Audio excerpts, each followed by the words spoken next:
diving into the world of Bob Lazar and Area 51 today. Oh, yeah, definitely a fascinating story, for sure. It really is. We've got some excerpts here from Lazar's autobiography, Dreamland. Okay. And we're going to try to unpack all this stuff. So, Yeah. top secret facilities, alien propulsion systems, the government watching him. Right. All this crazy stuff. Decades people have been captivated by this story. Yeah.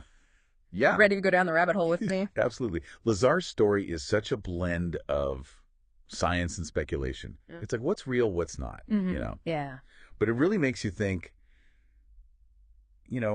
what's possible. Exactly. And that's what we're going to try to do, is just kind of like sift through the details and just see what makes sense and what doesn't.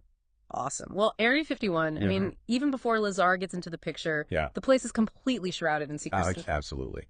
But how did it escalate to the level that he talks about in Dreamland? Well, going back, it's interesting because the government was denying its existence officially. Right. But you have things like these old fallout maps from the 50s and even phone book listings. Oh, wow. That place people there. Yeah. So it's like, they're saying it's not there, but, Yeah, there's proof. There's proof, right. Yeah. So the public's getting curious. Right. So what do? They just double down on security. Yeah. And that's where these crazy sensors that Lazar talks about come in. Yeah. The sensors that could tell if it was a human or a wild horse. Yeah. Just by smell. I mean, come on. Is that even possible? I mean, it sounds like science fiction. Right. But Lazar really gets into the details of this tech. Yeah. And then you couple that with the camo dudes. Oh, yeah. Who are chasing anyone away who gets too close. I mean, It's like, what are they hiding? Exactly. Exactly.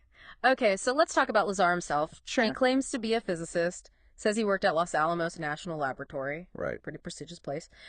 But here's where things get weird. Yeah. Right? Because there's a lot of back and forth about his employment records. Yeah. Los Alamos initially denied he worked there at all. Oh, wow. But then later they're like, well, yeah, he was hired through a subcontractor. Oh, okay. So it's like his records are hard to find. Yeah, tricky. Right? So that just adds to the whole mystery. It does. It does. And there's that story, too, about the article in the Los Alamos Monitor. Oh, yeah. The newspaper there.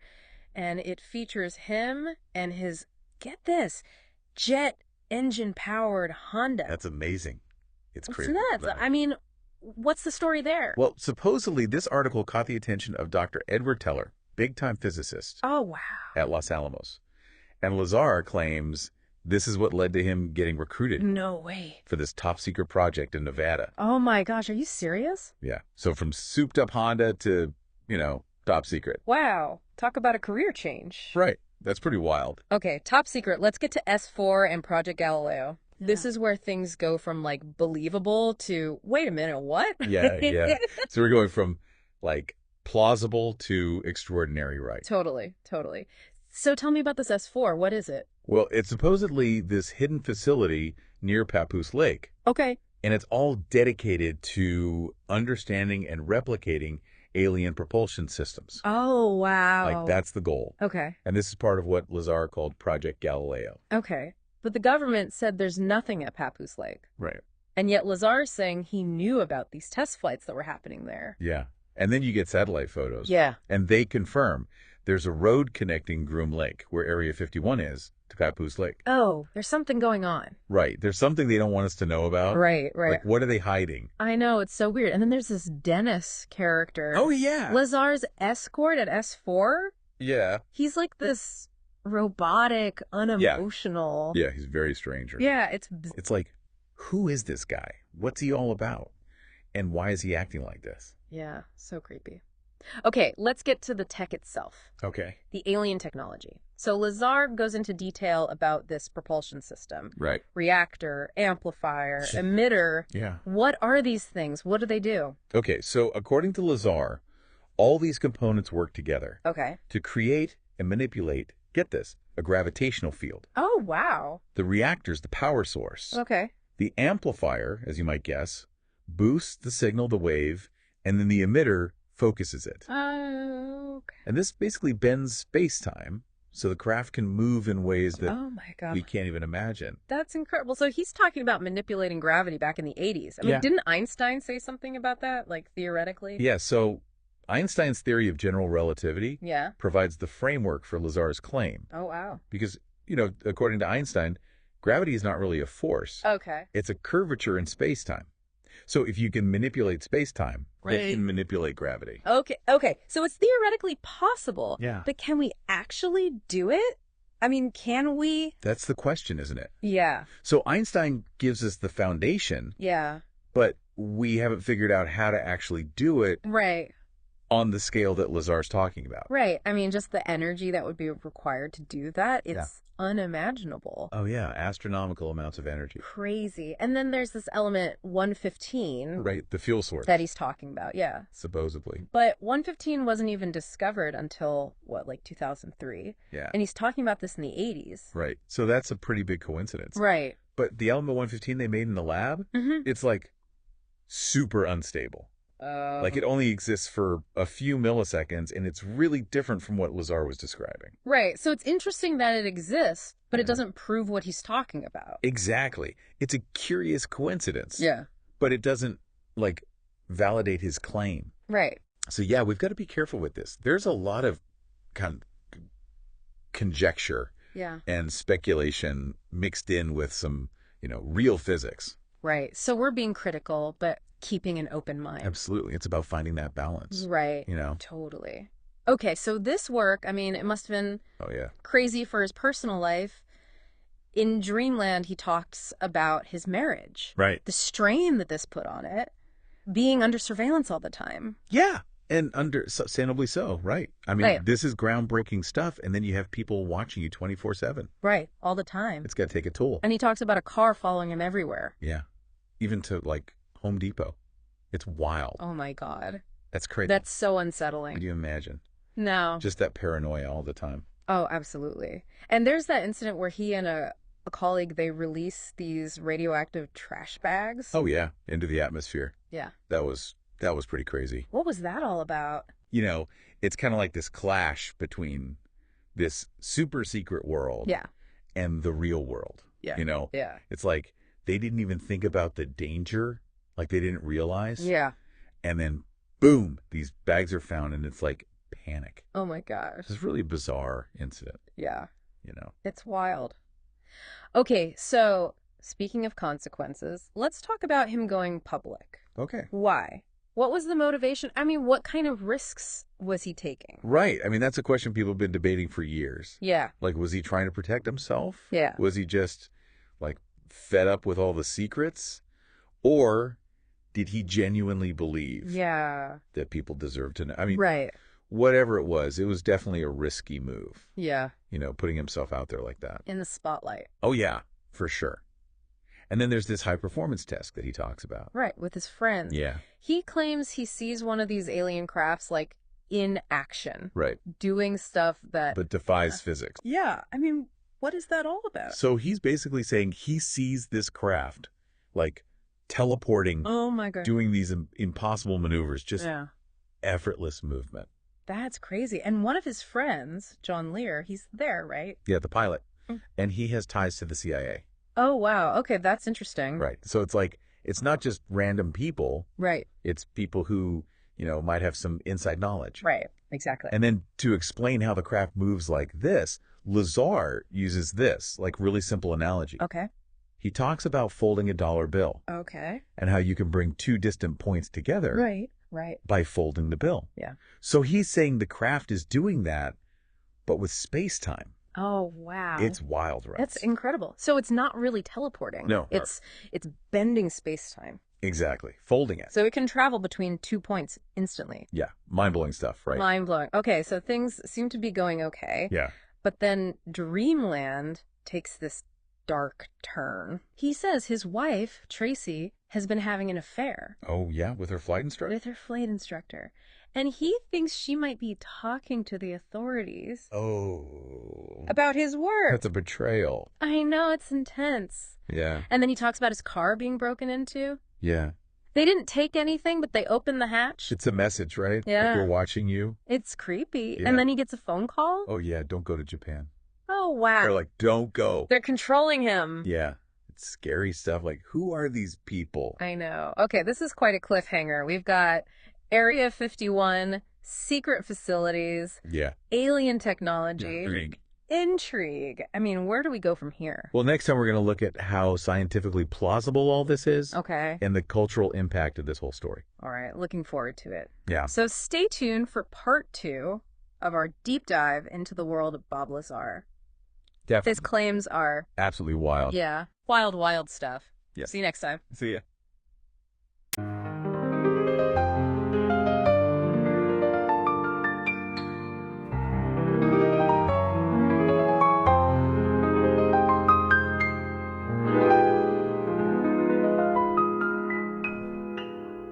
We're picking up where we left off with Bob Lazar. Last time, things got pretty intense. Yeah, threats, intimidation.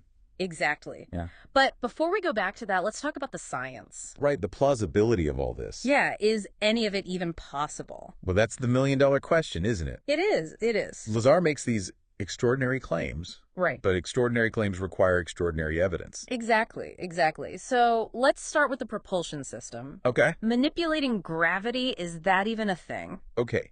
So Lazar's descriptions of the alien propulsion system, it's based on some concepts in theoretical physics. Okay. Specifically, Einstein's theory of general relativity. Right, right. I remember learning about that in school.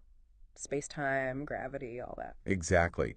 So Einstein said that gravity isn't really a force. Okay. It's a curvature in space-time. Right. Caused by mass and energy. Okay. So if you can manipulate that curvature... You can manipulate gravity. Okay. So theoretically, it's there. Yeah. But can we actually do it? That's the challenge, right? Yeah. We have the theory. Yeah.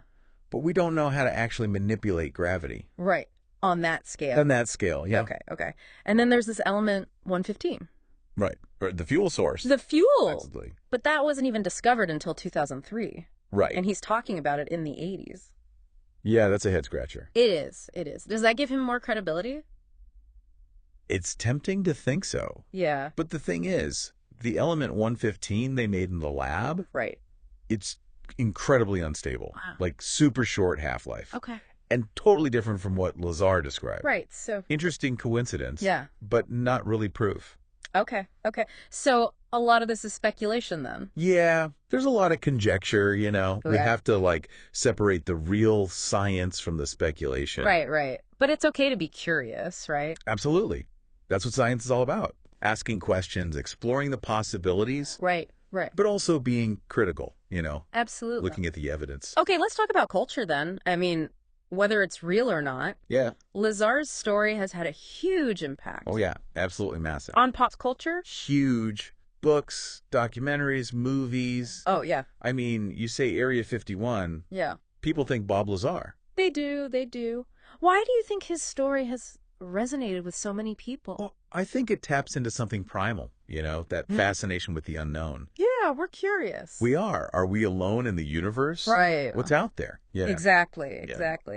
And his story provides a possible answer. It does. It gives us a peek behind the curtain, you know? Yeah. This world of alien tech, government cover-ups. It's exciting. It is. Yeah. It's thrilling. Yeah. It gets the imagination going. It does. It also kind of plays into our fears, right? Oh, yeah. Definitely. The government hiding stuff from us. Right. The idea that we don't know the whole story. Right. It makes you think, what else are they hiding? Exactly. And that's both exciting and scary, you know? Yeah, totally. Okay, so we've talked about Lazar, we've talked about John Lear. Right. Who else is involved in this Dreamland story? Well, there's George Knapp, the journalist. Oh, yeah. He's the one who really broke the story. Right. He worked for a TV station in Vegas. Okay. And he had this reputation for tackling controversial stuff. Right. And he really gave Lazar a platform. Yeah. You know? So he was like the bridge between Lazar and the public. Exactly. If it wasn't for Knapp, who knows if we'd even be talking about Lazar today. Right. And then there's Gene Huff. Oh, yeah, the security guard. Yeah. He claimed to have seen Lazar working at this facility in the desert. Okay. And he even saw weird lights and stuff. So he's corroborating. He is. Now, whether that facility was S4, who knows? Right. But it adds another layer to the story. It does. So we've got a journalist, we've got a security guard. Yeah. It's starting to feel like there might be something to this. It is, isn't it? Yeah. It's like, is there fire behind all this smoke? Right. And that's the thing with Lazar's story. You know? There's evidence that kind of supports him. Yeah. But there are also holes and questions. Okay. It really makes you think. It does. Okay, let's go back to that high performance test. Okay. That Lazar witnessed with his friends. Yeah. It's like the climax of his story, right? It is. It's where things get really crazy. Yeah. He sees this craft in action, breaking all the laws of physics. He's saying it's making these impossible turns. Yeah. Accelerating like crazy. And even like teleporting. Oh my God. It's wild. That's incredible. And he says it's almost silent. Yeah, just a faint hum. Okay. Like it's gliding through the air, effortless. Oh, so smooth. Smooth, yeah. Okay, so if you believe him, this thing is not operating on the physics that we understand. Exactly. It's something completely different. Different rules. Different rules. Yeah. And that's what's so fascinating, right? It makes you question everything you thought you knew. It really does. It really does. And then he uses that analogy again. Oh, yeah. The dollar bill. The dollar bill. Yeah. To explain how it's moving. Right. Folding space-time. So it's not really teleporting. Yeah. It's creating a shortcut through space-time. Yeah, pretty mind-blowing stuff. Mind-blowing. Mind-blowing. And he also describes, like, actually examining the craft. Oh. Touching the materials, trying to understand how it worked. And what did he say about that? He said the materials were super lightweight. Okay. But incredibly strong. Wow. Almost like they were defying gravity. Defying gravity. And he saw symbols. Yeah, like markings and symbols. I guess hieroglyphics? Yeah, he couldn't figure out what they meant. That's so interesting. It is, right? It kind of grounds the story. You know, it's not just abstract ideas. It's like he's touching this stuff. He's seeing it. He's seeing it, feeling it. Yeah. And those details, they make it more believable. They do, they do. Even if you don't buy into the whole alien thing. Right. It's like, okay, he saw something. He experienced something. He did, and it's made people really curious. Oh, yeah. Trying to figure out what these materials could be. Yeah. What those symbols mean. Can we replicate this tech? That's so cool. It's like a real-life science fiction mystery. It is. It is, and it makes you think, what if even a little bit of what he's saying is true? Right. What does that mean for our understanding of everything? I know. Okay, but not everyone believes him, right? Of course not. There are people who think he made the whole thing up. Yeah, they call him a hoaxer. Yeah. A fraud. Right. And I get it. Yeah. It's a wild story. It is. And, you know, healthy skepticism is good. It is. It's important to question things. Yeah. To demand evidence. Especially when it challenges everything we think we know about the universe. Exactly. Yeah. But skepticism doesn't mean closed-mindedness. Right. We should be open to the possibility that we might be wrong. That there might be things out there that we don't understand yet. Yeah, yeah. So critical thinking, but an open mind. That's the key. Okay. What are some of the specific criticisms of his story? Well, one of the big ones is his education. Okay. People say he's not really a physicist. Right. They say there's no record of him at MIT or Caltech. Yeah, the places he claimed to have gone to. Yeah. And while Lazar has given explanations, okay, they haven't convinced everyone. Right. So it does raise some red flags. It does. But does that mean his whole story is a lie? Not necessarily. Okay. It's possible he learned this stuff in other ways. Okay. Maybe self-taught or through contacts he made. Yeah. Or maybe he's being vague to protect his sources. Right, exactly. So yeah, it's a point against him. Yeah. But it doesn't automatically debunk everything. Okay. What about his employment records? Oh, yeah, that's another big one. Yeah. There's no official record of him working at Los Alamos. Right. Or at S4. And he says those records were erased? Yeah. Or classified. Classified. But his critics say that's just an excuse. Right. To cover up the fact that he never worked there. Okay. I mean, it's hard to argue with that, right? It is, especially when you're talking about top secret stuff. Yeah. But is it really impossible that those records are just hidden? Yeah, I don't know. I guess anything's possible. Right. The government's good at keeping secrets. Well, yeah, they are. So yeah, it's suspicious. Yeah. But not conclusive. Okay. What about the actual science? Right. So some of his claims have been challenged. Okay. Like his description of element 115. Right.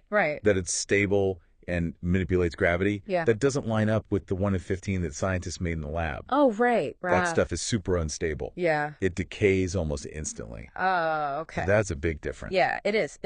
Does that mean he's wrong about everything? Well, Lazar says that the 115 he saw yeah, might be a different isotope. Oh. But there's no proof of that. Right, right. So again, it's a point against him. Yeah. It's interesting, but it doesn't prove his claims. Okay. So it seems like there's a lot of gray area here. There is a lot of what ifs and maybes. Exactly. That's what makes it so fascinating. Yeah. You know? It's this mix of science and mystery. Yeah. And the possibility of something truly extraordinary. It really is. Okay, let's shift gears a little bit. Okay. And talk about the personal stuff.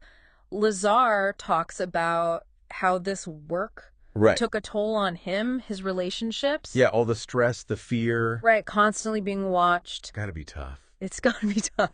He talks about his marriage falling apart, people betraying him. That feeling of always looking over your shoulder. Right. Never knowing who to trust. Exactly. It's like living in a spy movie. Yeah.